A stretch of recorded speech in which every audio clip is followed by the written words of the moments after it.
It is such an honor to meet you. You visit us every year, and I remember listening to many of your stories. It gives me great pleasure to share the stage with you. I have some modaks for you. I know they are your favorite. I wonder why, though. Yummy. Thank you for the warm welcome. It is true I love modaks. Actually, I love food. Mother Parvati had to cook a lot of food for me. As she always fed me, before father, he had to wait a very, very long time. I think these are distracting you from our interview. Shall I pack these for you, Ganesha? Oh, okay. Yes. So as I was telling you, father had to wait a long time before he could eat his meals. On one exceptional day, when I was really very hungry, no amount of food I ate could satisfy me. My mother was really tired. We had an aunt visiting us at the time. So my aunt gave me this sweet modak, this small piece of heavenly magic made of delicious jaggery and crunchy coconut just melted in my mouth. The moment I gobbled the first piece down my throat, I burped. A sign of a full tummy. So from that day onwards, my mother declared it as my favorite meal, which is true. I could eat 1,000 of these and still want more. I can see how much you love them. But let's move away from the topic of food. Ganesha, I couldn't help but notice that one of your tusks is broken. Did you break it during a fight with your brother Kartikeya? That is what many people say, but I broke it myself. The real story goes like this. Come, let me show you. The greatest sage of our time, Guru Vyas, wanted to write the Mahabharata. It is the biggest epic of the world. It is a poetic composition of 100,000 copies, which add up to 1.8 million words. We need a fast, skillful writer who's wise enough to understand the seriousness and importance of the masterpiece he was going to create. He came to me to ask for assistance. Why do you scratch your head? I see a question in your eyes. I don't doubt your skills, but can you write with such speed? Because I heard Guru Vyas, he possessed the knowledge of the 4 Vedas and was the author of Vishnu Purana. A person with such humongous ability must be a hard taskmaster. Valid question, my friend. But go to him. I had a solution for that as well. Watch carefully and you will see how I solved this mystery. I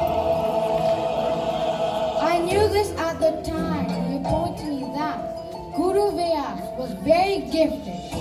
As you know, he can chant the 4 Vedas in his sleep.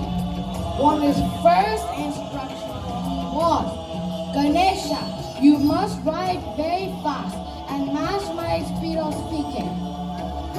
I too have a good head on my shoulder and chanting as fast as lightning. I put a very important condition for him as well. I asked him to rate the Mahabharata in an accurate flow because I would not erase what had already written. Also, I would not write anything I didn't understand. So you see, that slows narration to match my writing speed. I began writing, and I have to be honest, the start was a bit bumpy as my pen kept breaking. I then had a great idea. It was then I broke one of my tusks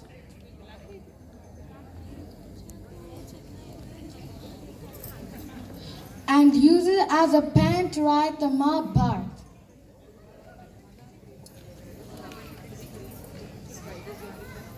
That, my friend, is how I got the name Inkadatta.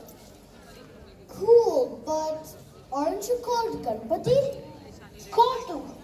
I have many names, including Gajanan, Vignaharta, Chaturbhuja, Sambhavi, Siddhi Vinayaka. Slow down, my friend.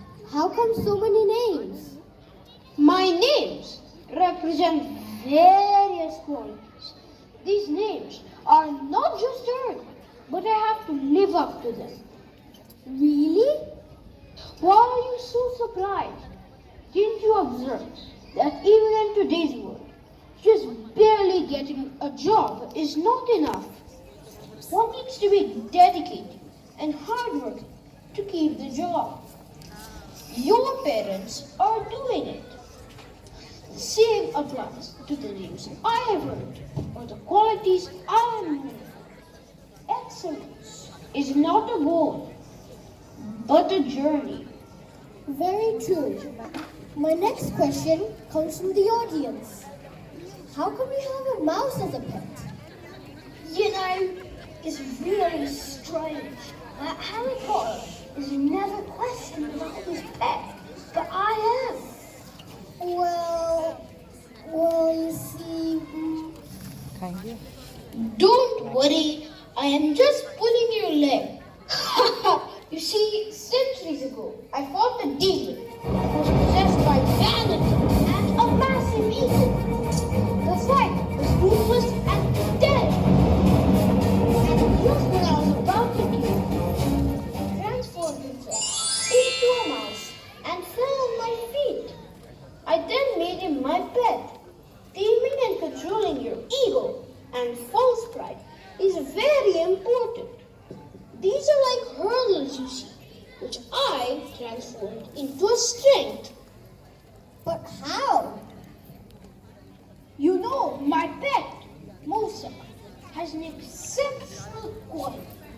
He can wave his way through the toughest path and reach any corner of the world. He helps me reach anywhere and to anyone who needs me. That is how I acquired the title of Vignaharta, destroyer of obstacles. Wow, that is amazing. Ganesha, you are unique in many ways. You are in fact the most easily recognized god of India. I know you are called Gajmukha because you have an elephant head, but how did that happen? Were you born with it? No, my friend. I am very unique in this aspect as well.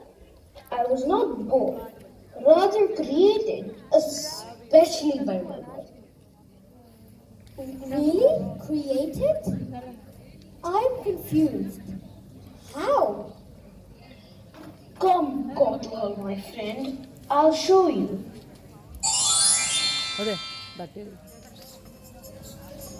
Goes like this.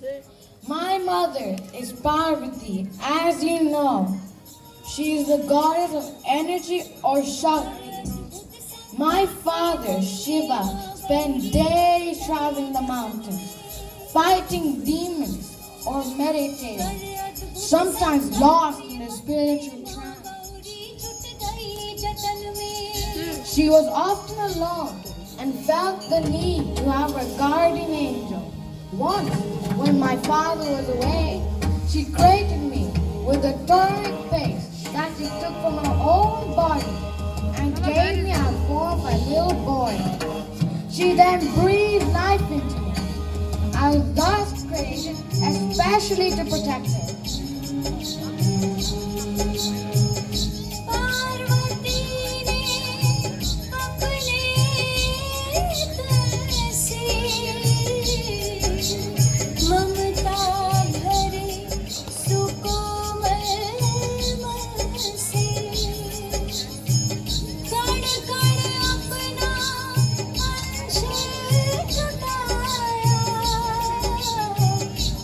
कमरों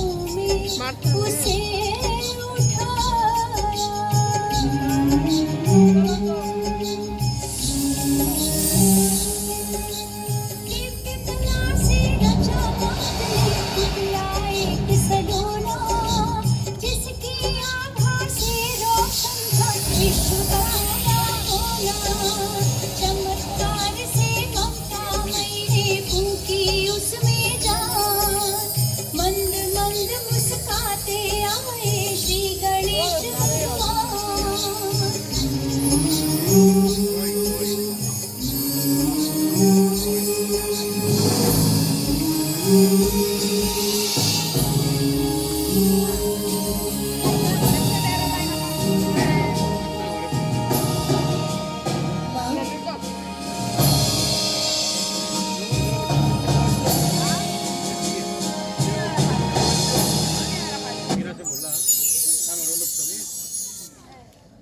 So, Mother Parvati likes elephants, so she gave you an elephant head when she created you?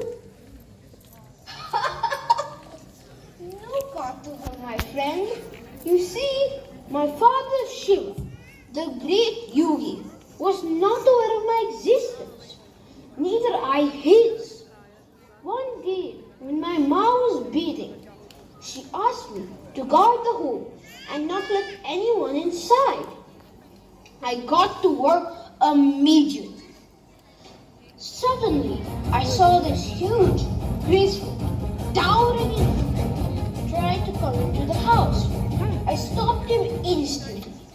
You see, I followed my mother's instructions to the T. Do you listen to your mother? I hear nowadays kids argue with their mother a lot. Well, you see, my mother's like my friend, so sometimes... Yeah. I got my answer. You see, in our culture, the position of the mother is higher than the gods. Every god, however powerful he may be, has to bow down before his mother and teacher. Let us not digress from your story. Yes, you are right. So, when this yogi, who is actually my father, walked into our house, I stopped him. He tried to tell me that he was the master of the house. Shiva, who is usually calm and composed, sensed I was no ordinary boy. I fought bravely and challenged his might. It was then, in his rage, Shiva chopped off my head. What? Really? Oh my God! What happened then? So, when my mother Parvati or Shakti came out of her bath and saw what my father had done, she was livid. Both the earth and heaven shook. Enraged, she wanted to destroy the entire creation. Seeing her anger and tears, my father Shiva then understood the gravity of his actions and promised to bring me back to life. My head was replaced with that of an elephant who has great wisdom and intelligence. Also, I was made the leader of all warrior clans, called the Ganas. That is why I am called Ganapati. You narrate this story so casually, as though you went to the beauty salon and came back with a new look. How are you so cruel and nonchalant about it? My friend, this story, as the world knows, it is the tip of an iceberg. Well, yes, it is certainly spine-chilling and scary. No, but it's the bigger picture behind the story. There is a deeper meaning and symbolism to the story. Come watch, and you will understand. My father, Shiva, represents spirituality.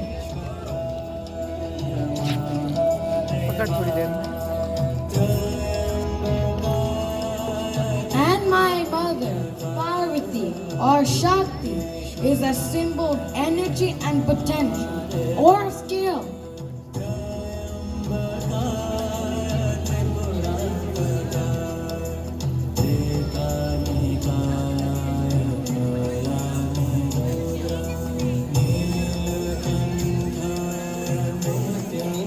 before my head was chopped off, I was protecting the interests of one, and that is selfish and egoist.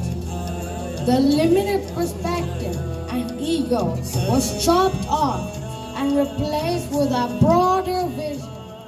My elephant head represents our universal outlook.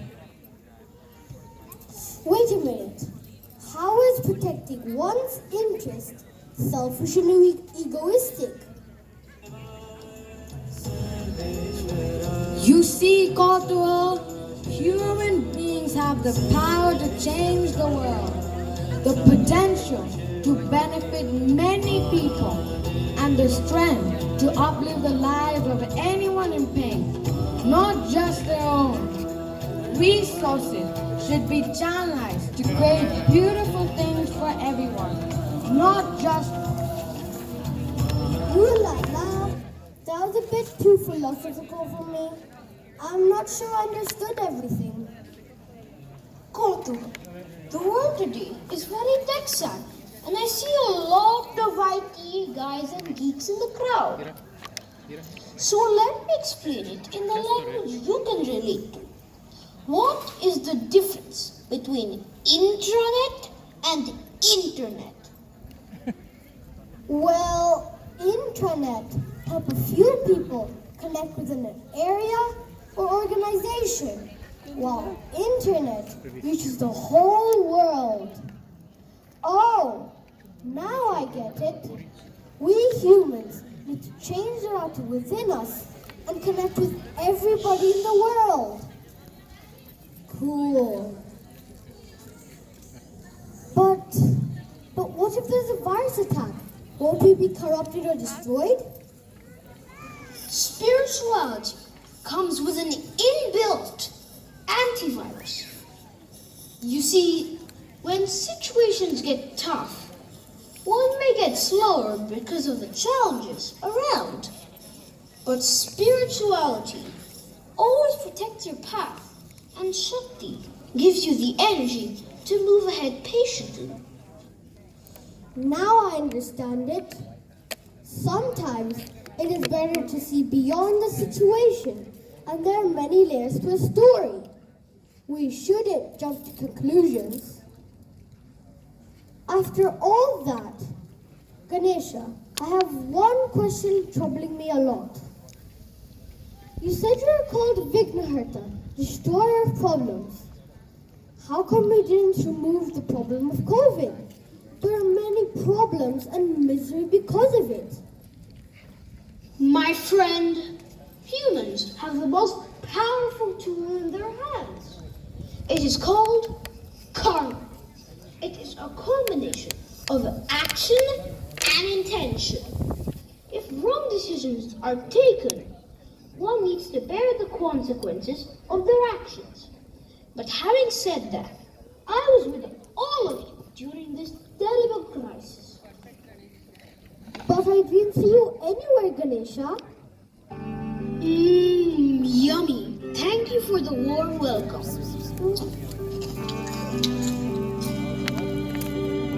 Kosovo, Cyprus fought so bravely during this crisis and is still fighting with the great patience and strength with the help of the COVID warriors. I, my friend, was in the dedication of the doctors who poured every ounce of their skill to heal the patients. I was also in perseverance of the hard-working nurses who served all with kindness and love. I was also in the commitment of the police who work day and night to keep every citizen safe. And most important, I was in the devotion of each cleaning person who persistently worked to keep the surroundings clean. Their sacrifice and service are commendable, inspiring, and beyond power excellence. I have come today especially to thank each one of them from the bottom of my heart. Like soldiers, They fought for the health and safety of each one of us. A very big thank you for your service and efforts. We appreciate it very much. Let us all join together.